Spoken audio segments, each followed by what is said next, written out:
Welcome to UCF Knightline, your source for UCF sports and former player information.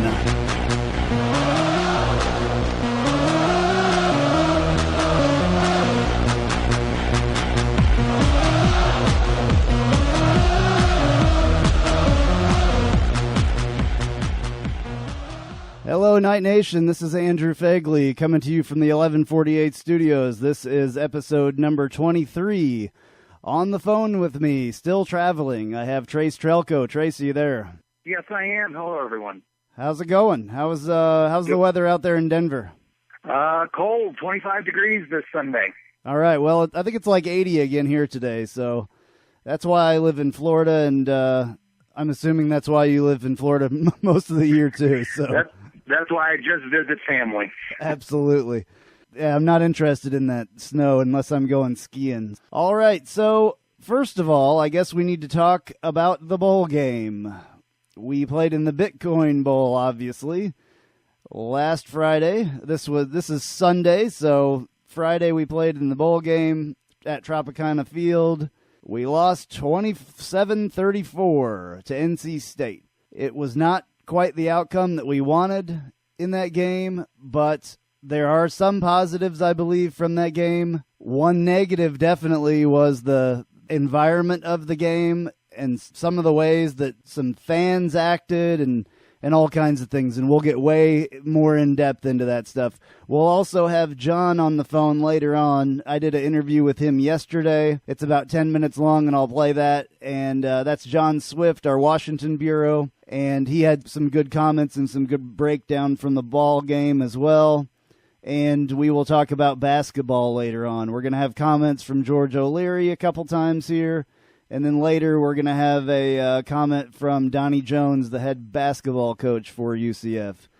So anyway, Trace, about the game, what is your synopsis of what happened? I'm reminded of the holiday classic, The Grinch Who Stole Christmas, and the line, stink, stank, stunk. It was very disappointing, to say the least. I think back last week on our podcast discussion with a bowl preview and everything we talked about that we thought we'd see, and boy, how off the mark we and pundits were. The line play, both offensive and defensive, was really a tale of what the outcome of that game proved to be. Just disappointing. I think overall, considering that we were rebuilding, whichever word you prefer to use, following the departure of Blake Bortles and some others, to win back-to-back American Athletic Conference championships, more down-to-the-wire, cardiac night type games, would have just been nice to have ended with a bowl win. But I still think there were a lot of positives on the season. I just didn't see as many of those positives on display Friday night. Yeah, absolutely. The offensive line play was absolutely horrid. There was a lot of defensive play that was horrid, but I guess we move on from that after we get done talking about it, of course. I was there, and there was a lot of people that, it was obviously a fun time. There was a big tailgate before, obviously. People were very drunk. I think that our fans, for me personally, the experience of the bowl game definitely had a damper put on it by people acting stupid. In my section especially. I was in a donor section, that we paid a lot of money for, and we had students in there with us. Now, not all students are bad. I'm not saying that. But there were some people in there that were causing problems, yelling at people. There were kids there, younger ages, that really didn't need to hear what these I say students with air quotes because I'm not sure if they were students or not, but they were of that age. Tropicana Field is not a place to play a football game. I've said a million times. I don't like football there. I will never like football there. I personally do not think that I will ever go back to that place to watch a football game, and that's unfortunate because I'm going to hate to miss it if UCF goes back there and plays a game. But you've been to a couple games there, right, Trace? I have. I mean, it's not the greatest place to even watch a baseball game. Of course, when you're in St. Petersburg in the middle of summer to watch the Rays, you do want to be in air-conditioned comfort. But having been to a lot of baseball stadiums. It's really not the top-notch, state-of-the-art facility in football. I remember being there for the Rutgers game and having seats behind home plate, but that was not really as good as it sounded, obviously. And you mentioned not wanting to go back there. I think with the bowl structure the way it is, the conference we're in, some of the bowl games that are aligned with the American, my guess is we'll be back in St. Petersburg. Well, that's good for our fan base to be that close. That is good that we were all able to go over there. There was probably, I think the announced attendance was 26-something, and I would say probably, 19,000 of those 26, maybe even more, maybe 20 to 21 were Knight Nation. And that's great, but they need to do something a little bit different. Hopefully we'll get into a different bowl in the next couple of years. So there's other opportunities to explore out there, and I know that it's by invitation or whatever, but hopefully we can have a season and maybe get aligned with one of those other bowls. And not that our opponent was bad. Our opponent was great. They played great. Their fans were, I didn't see a lot of them during the tailgate, but none of them caused any problems or anything like that. I did get a lot of their little wolf pack hand signal thing from a lot of people. I think they got the bird back quite a bit to that, but I guess that's what they do. Overall fan experience was not good, I don't believe. I've heard a lot of people talking about how they didn't like the way that our fans were acting. And this is another thing that we can talk about at some point. This brings up the subject of alcohol being sold at the games. And I don't think that that's a good idea after witnessing what it's like when alcohol is served at that game, personally. I had beer spilt on me more than once by idiots. Anyway, back to the game. I'm sorry, I had to get that little rant out about that stuff. Now we've concluded our season 9-4. It's the 5th time in the last 6 seasons the Knights have won at least 8 games. The UCF Knights saw their 3 bowl winning streak snapped and are now 3-4 all-time in bowl games. The first bowl was in 2005, and the loss also snapped UCF's 25-game winning streak in games starting at 3 p.m. or later. Also with the black jerseys. We were wearing the black jerseys. We'd had a lot of success wearing the black jerseys. That didn't work out so well either. Well, you think about all those intangibles and how it's nice to talk about our record at certain days of the week and certain times of the day, and how in a loss like that, ultimately none of that really matters, right? I mean, we didn't tackle. We didn't protect. We didn't give Justin Holman enough time to throw the ball. He wasn't crisp at the quarterback position. We had talked in the bowl preview the previous week about how North Carolina State gives up a lot of rushing yards. And I don't know, we didn't particularly run well enough, sustain enough to make that an integral part of the game. And it was a disappointment. I mean, there's no other way to put it. I think though, UCF fans, they get frustrated. I've heard you speak of this, that we're, this season 0-3 against the so-called Power 5 teams. We're just not in those conferences. And I think we have to look at what we are. And we keep talking a great deal about we should beat these teams. We should be in these leagues. We are where we are. We beat who we beat. We come close, but, at the end of the day, North Carolina State had some talented players, and some of our fans can mock North Carolina State that they're in the second half of the ACC, but that doesn't make the ACC a particularly bad or weak conference.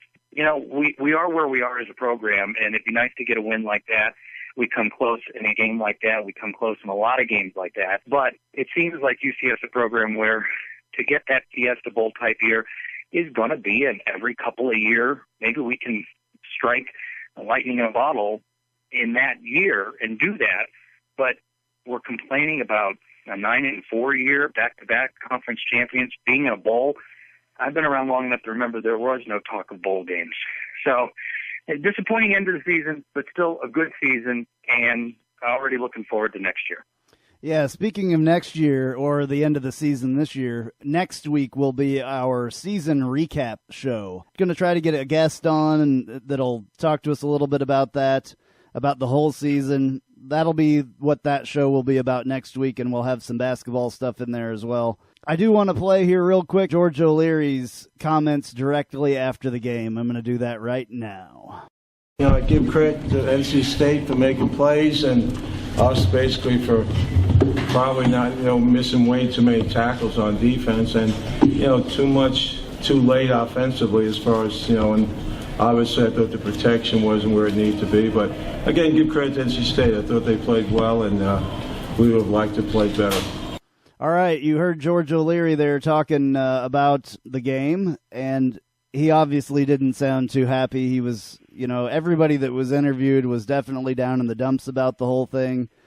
But I think that there are some positives to take from this, especially with the amount of fans that went. UCF sold out 2 ticket allotments of 7,500 tickets. Attendance at Tropicana Field, like I said, was 26,675, and it was the second highest crowd in bowl history. The first highest was 29,763 for UCF versus Rutgers the last time we played there. Trace? Well, when you think about that, and a frustration with being in the St. Petersburg Bowl, yes, I would love to be in the Fiesta Bowl and a major bowl, just like we were the previous season. But, the alternative bowl games, Memphis represented the American Athletic in the Miami Beach Bowl, which was 2 o'clock on Monday, December 22nd. Would we have traveled 20,000 fans to Miami on Monday afternoon? I don't think so. East Carolina is going to find itself in a post-January 1 bowl game in Birmingham, and I don't think we traveled 20,000 fans there either. So, good crowd, good showing by Night Nation, but I think that should be expected considering the proximity to Central Florida, and they did what they were expected to do. We'll see how well we travel when we're in places like Miami and Birmingham for those other type of bowl games because, St. Petersburg probably wouldn't invite us back in back-to-back years, and if we're not in one of those big-time bowls, those are the sorts of games that we'd be looking at next year. I thought for some reason that the AAC had an affiliation with that bowl in the Bahamas. That would be a nice one, wouldn't it? Except it's Christmas Eve. It was the scheduled game this year, and Trace, that game was a MAC team and a Conference USA team. And again, our UCF fans going to travel in numbers 20,000 to the Bahamas. I don't think they're going to do that. So if you can't be in one of the big bowls, you've got a bowl you can travel to and have a good time at. And it's fairly close to home, and some years that's probably going to be a good thing for UCF. Yeah, I wouldn't mind going to the Bahamas. That's all I'm saying. That's really that's the only reason I was making that point. I will take a football game at Christmas time in the Bahamas. That would be a nice Christmas. All right, back with a little bit more of analysis on the game, though. NC State had 187 rushing yards compared to our 82 rushing yards, and passing yards, they had 300 compared to our 291. We're going to talk a little bit about Justin Holman here. He was 23 of 53 with 1 interception and 3 touchdowns. He had an average of 12.7 yards a completion. I do not think that he played that horrible of a game if he would have been protected. I think that is the key here. He was on his back, or about to be on his back, in about 2 seconds after the ball was snapped every single time. We've had this problem with the offensive line all year long. It plagued us in this bowl game. It will plague us until we get that fixed. Hopefully next year with a few people coming back and maybe a couple people coming in, we can fix that problem. Trace? Well, the number that jumped out to me there is when you said he attempted 53 passes. To me, that's an indication that we've got a problem in the game because we don't need Justin Holman throwing the ball 53 times. And the statistic on 82 rushing yards, that's why he had to throw the ball 53 times, and he had to keep winging it. He didn't have a lot of time. Credit North Carolina State on both sides of the ball.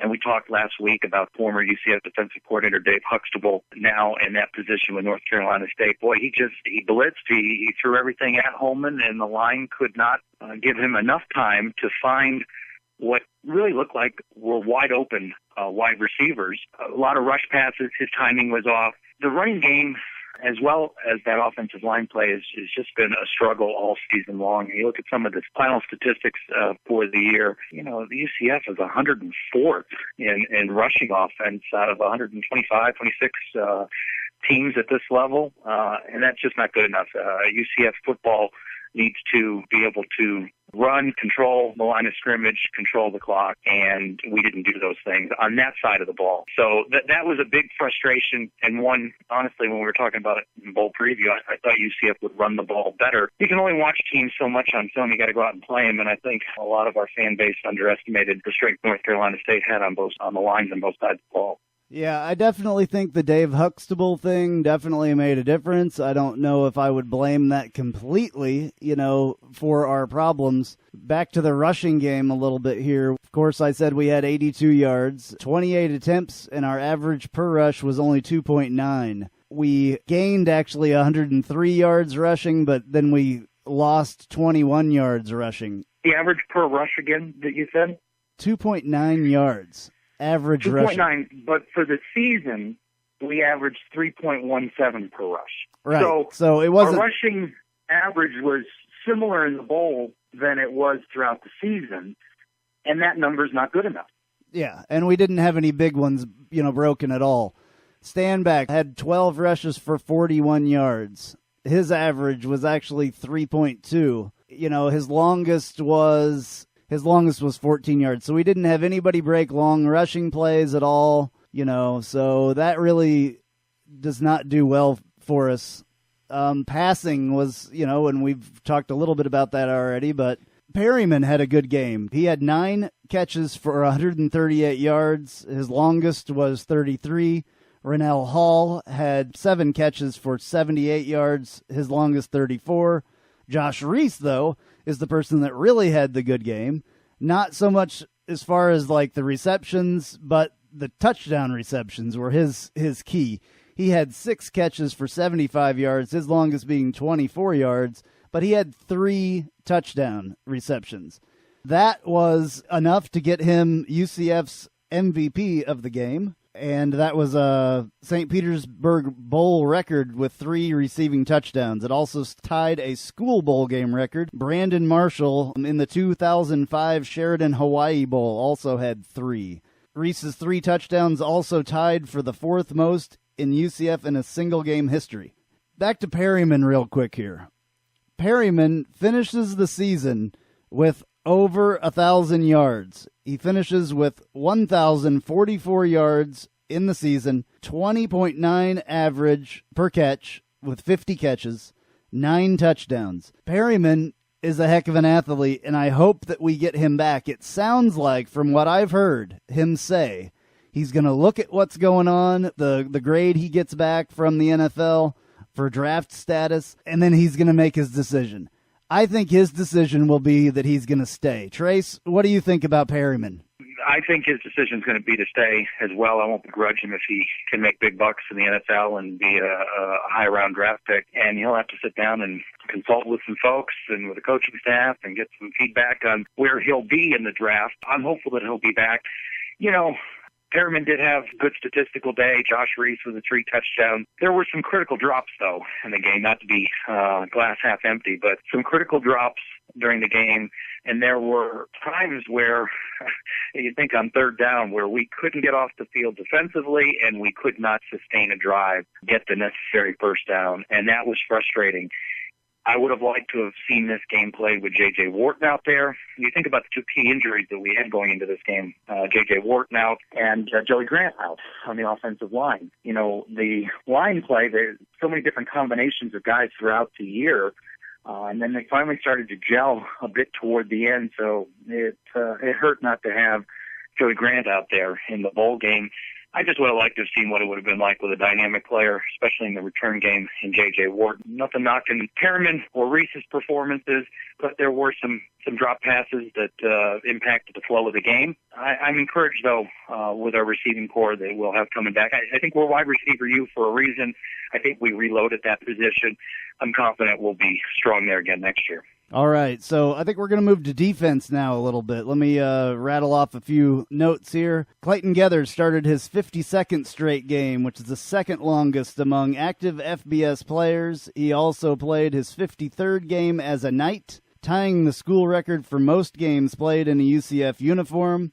Brandon Alexander finished his career by starting his 38th consecutive game. And Thomas Niles was credited with 2 forced fumbles, tying a school record. That was the 12th time it happened in UCF history and the first since E.J. Dunston against UTEP in 2012. Geathers ranked up 14 tackles, and he finished his career with 383 tackles, third most in UCF history. We are going to miss those guys in the back, for sure. Plummer also totaled 7 tackles, and he wrapped up his career with 334 tackles, 8th most in UCF history. We're going to definitely miss some defensive secondary people. Brandon Alexander actually got hurt and did not return. He did return to the sideline to watch. I love those guys, but their play, nobody's play really was excellent in this game. Maybe Josh Reese, and that's why he got the MVP. Well, Coach O'Leary said that you're as good as your senior class, and we've got talented seniors on this team, but they didn't step up the way they needed to win this bowl game. And, you're looking at those stats a little bit more on North Carolina State quarterback Jacoby Brissett.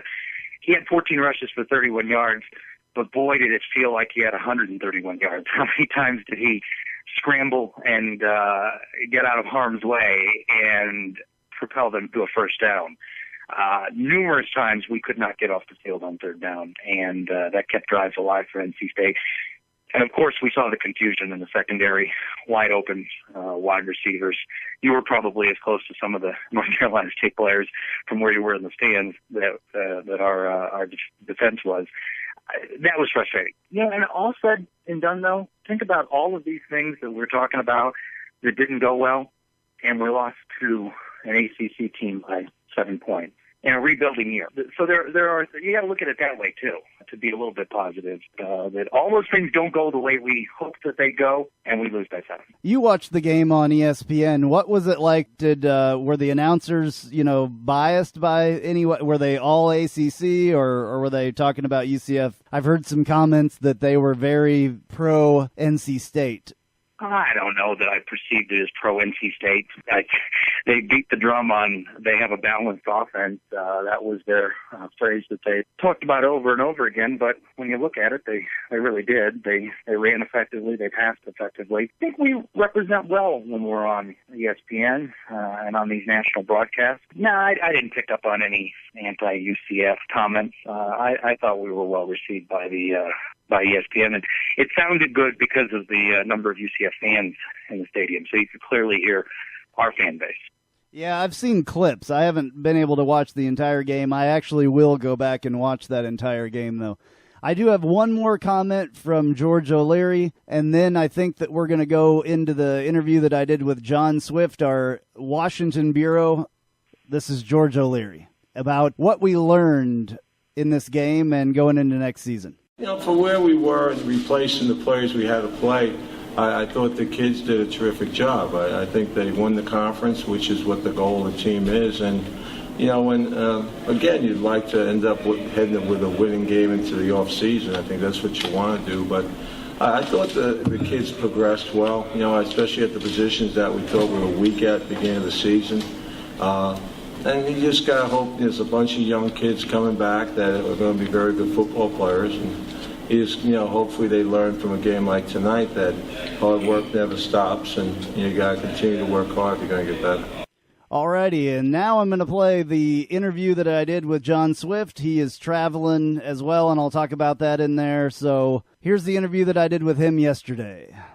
All right, Knight fans, welcome back to the Knightline Podcast. John Swift, you are normally the Washington Bureau, but today you're the Ohio Bureau, it sounds like. Yep, coming up for the holidays. I stay traveled, so. About that game last night, it did not turn out exactly the way that we wanted it to. I was there, obviously, and it was, kind of a debacle pretty much all the way around. I think the biggest problem that we had the entire game was the offensive line play and probably even the defensive line play. What were your keys to the way that game turned out? Yeah, well, I think you hit the nail on the head there with kind of the domination by NC State on both lines. They really beat us in all three phases of the game: offense, defense, special teams. And if you want to lump coaching in there, I thought they had an excellent game plan, really threw a lot of things at us. Our defense looked very confused. I'd start on the defensive end first because that's really been the strength and bread and butter for UCF this season. And getting up 500 yards, it really looked like we were playing the New Orleans Saints or something in the first half. Nothing really was going right for us defensively. Couldn't get Brissett down in the backfield. Secondary looked weak. I noticed some miscommunications. It looked like Shaquan Burkett was in there for Troy Gray. So there's a little bit of miscommunication between the safeties and linebackers that led to some big explosive plays. You had that one touchdown pass, which was a great grab by that running back out of the backfield for NC State. But Brandon Alexander went up. I think that a lot of the fans really wanted to say the secondary was, a no-fly zone. But when you look at kind of individually their ball skills and their talent, I think it showed last night. It's a play, a great DB like Jacoby Glenn would probably go up and make a play on the ball where, kind of sailed a couple inches over Brandon Alexander's head into a touchdown. So for me, the biggest disappointment really was the defense. Nothing really worked. In the second half, we started getting a little more pressure, but it was kind of a little too late. They were able to run the ball very effective in the second half and really be able to pull out the win for NC State there. Yeah, what would you say that your UCF highlight of that game was? Did you find something that you were proud of and something that that was exciting? Well, I think, there's a couple of good grabs by receivers offensively. I thought Stanback looked decent, when he did get a couple chunk plays. He was running hard, but, really had to go away from the run game to try to come back into that game. Defensively, I think we got after it a little more in the second half, not only just getting a hand on Brissett, but actually, pulling him down, getting some plays in the backfield. And I thought that was the way we would have played throughout the first half, but just really didn't see that. Credit to NC State. Outside of Missouri, they're probably the best team we played this season, and I think a lot of Knight fans will kind of forget that, the bottom of the American is pretty weak, and of course our defense looks dominant out there, looks top 5 in the country when you're playing teams like SMU and Tulane, but, when you're going up against, middle tier Power 5 team that, beat some decent teams and played competitive against some top teams in the nation, I think, the talent level really showed last night and exposed, some of us. Absolutely. It's definitely different playing even a middle or lower pack ACC team than playing the AAC teams, the American teams. Stanback never really got it going, to be honest with you. He had 12 carries for 41 yards. His longest was 14 yards, and he only had 3.2 per carry. Holman was right behind him, 9 carries for 37 yards. So the running game, really, honestly, it never got going. We couldn't run on them. Do you think that them having our old defensive coordinator, Huxtable, do you think that was a big deal? I really don't think it was that big of a deal, but, you brought the offensive line earlier, and, that clearly was a huge weakness. It's been a weakness all season, but, I think we had a little confidence going after building some wins against some lesser opponents where we were able to protect and, make plays down the field. And those plays, they were down the field, but, Holman really wasn't able to step into his throws. He has amazing arm strength, but I'd say, good 20% of his passes were 5 yards, behind a receiver, where that's very uncharacteristic. And it's really because guys were in his face. They brought pressure all night from different areas. Rushing, I would say 5 guys was the norm, and a lot of times rushing 6. So the pressure was getting to the QB. Offensive line wasn't able to pick it up. Looked confused out there. I think it worked, and NC State continued to dial up the pressure, and, we never were really able to beat it. We didn't make many adjustments. Holman, I don't know if this was by design or just kind of what he was seeing on the field, but he kept going deep with the ball. We did have some one-on-ones that he'd like to exploit, but you have to think on some of these blitzes that there wouldn't have been something open, with a quick dump across the middle or a quick out. We just never seemed to figure out until it was too late. Yeah, it seemed like they were picking on like Ozerites the entire night to me, and he was out of position a lot. There were a lot of missed tackles. What do you think? Where do we go from here? What do we really have to work on, I guess, next year, in your opinion? Yeah. Well, it's funny you bring up missed tackles, and again, I just wanted to credit NC State's coaching staff. I saw on certain one, they just very much jammed the line of scrimmage. Came up, they knew that Holtman was going to, sneak with the QB. So they watched game tape. They're rolling protection a little bit, throwing tight ends on Luke Adams. So that was clearly a guy I think that they thought they could exploit, which they did through the game. So they did a tremendous job preparing for this game. The lesson I think for UCF is really kind of back to the basics, the fundamentals. It'll be a long off season. I don't think, O'Leary will diverge too far from his strategy and coaching. It'll be getting back out there, seeing who can step in and take the positions over for our graduating seniors. I think the linebacking core is going to be a big competition. The secondary will get overhauled. I think that'll be a net positive for UCF. I think we have a lot more athleticism and talent coming into the secondary that we really never had before. And so once you get those guys some, experience, get coached up, I think we're going to have a fantastic secondary in a few years from now. But there's going to be growing pains, especially with the secondary, just plays recognition. So I think our defense is going to have to really work hard this offseason to get to a point where they can, be as good as this defense. I think that's a little bit of a stretch goal, but I think they can get there. On the offensive side of the ball, we pretty much bring everybody back. We lose Torian Wilson. But, I hope that we can get something figured out on this offensive line to, at least have something that resembles an offensive line next season. All right, so what did you think about Justin Holman's play overall? Sure, yeah, he, looked a little rattled out there. His first bowl start, big-time game. I think he really wanted to win that game. I mean, you could kind of see it in his eyes. He definitely had an energy to him, but, unfortunately, his accuracy suffered and made several bad throws. He made some really good ones, but, just ones that could have extended drives, receivers wide open, just overthrew him, underthrew him. He faced a lot of pressure all night on the, blitzes, and, he took quite a few hits there. So, I don't know if it was just kind of, a little lost confidence in the offensive line or if it was more, just guys getting to him, getting to his head and not making throws. Yeah. He actually went 23 for 53 with one interception and 291 yards. A pretty good number as far as, numbers go. The NC State quarterback threw for 300 yards, 17 of 28.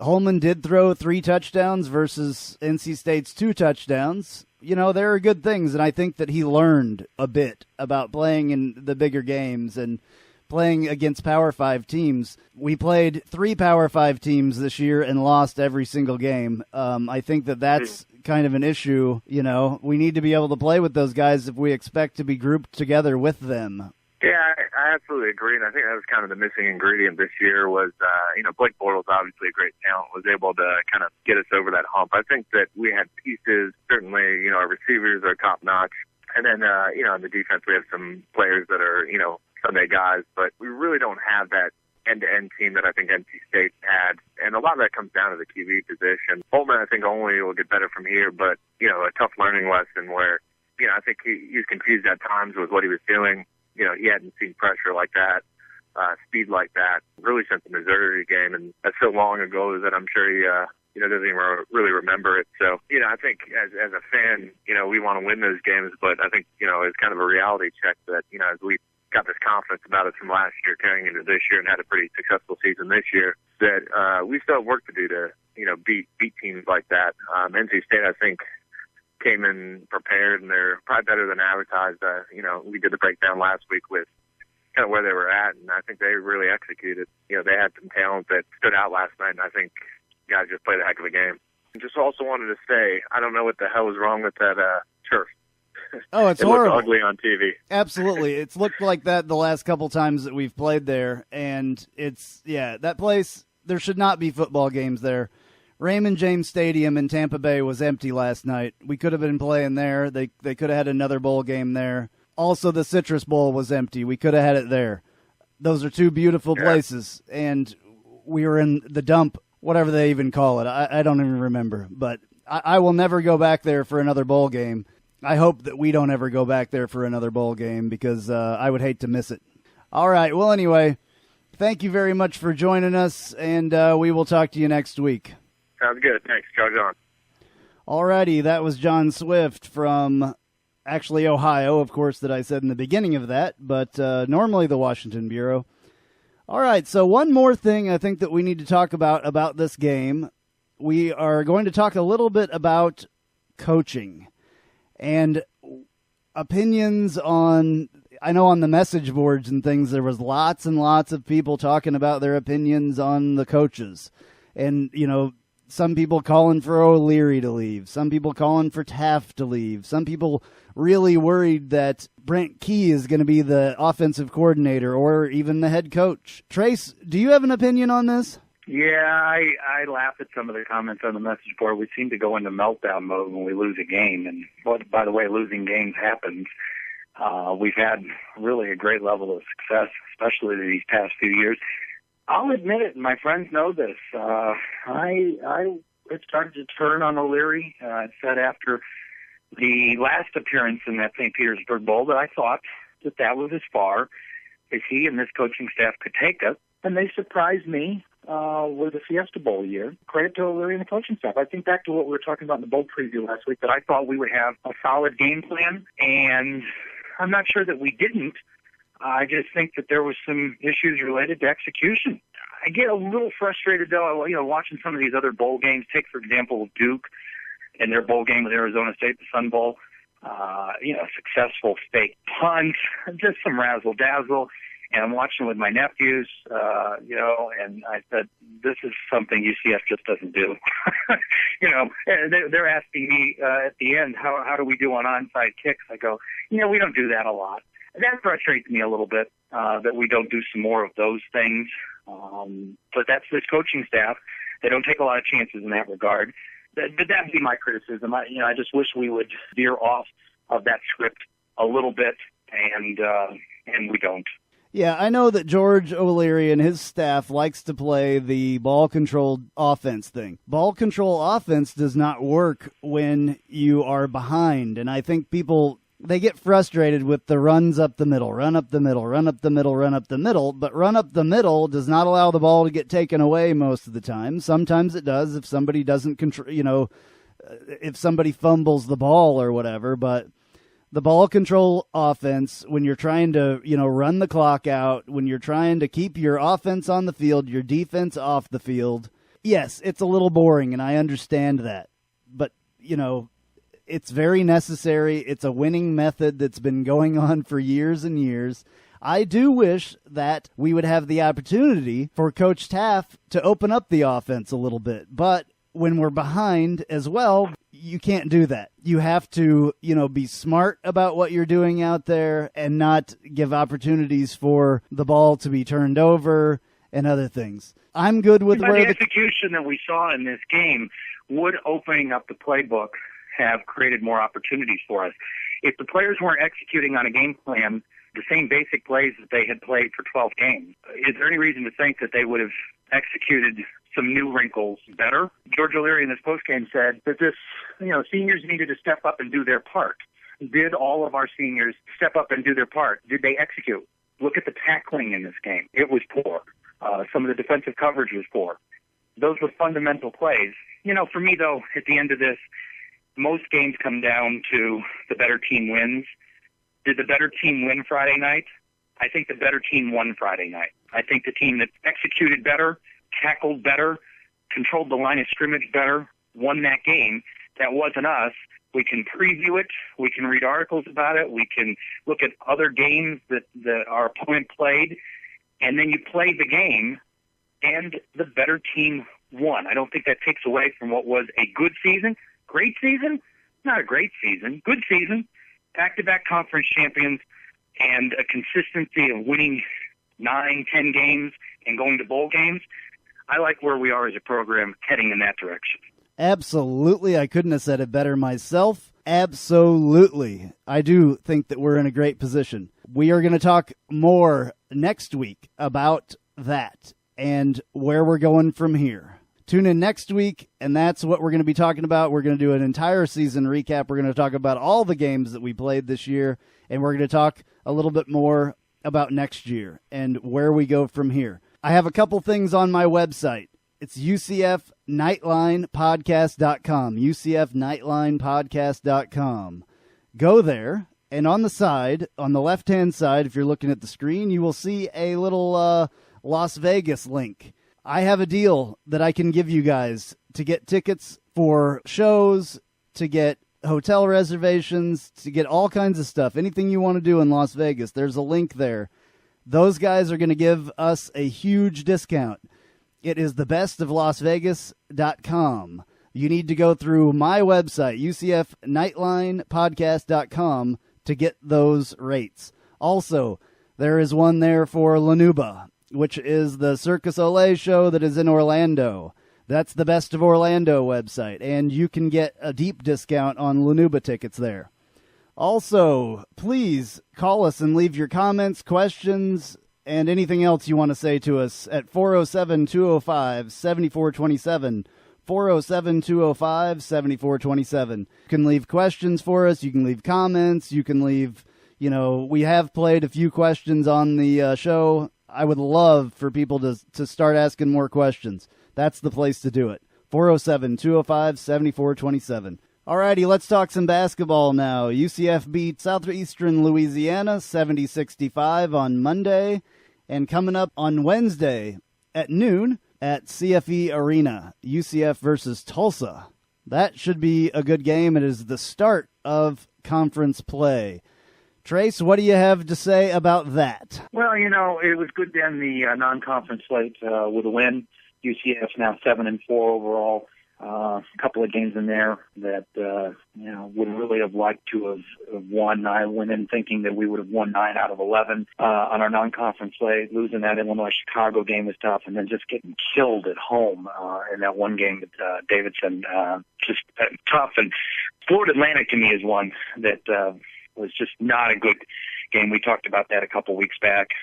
Second lowest point total ever for UCF men's basketball team in the history of the program, and just an embarrassing loss at home. But opportunities for the young guys to have minutes and playing time, and now you go in fresh slate, conference slate, Tulsa, familiar opponent to us from back in Conference USA days.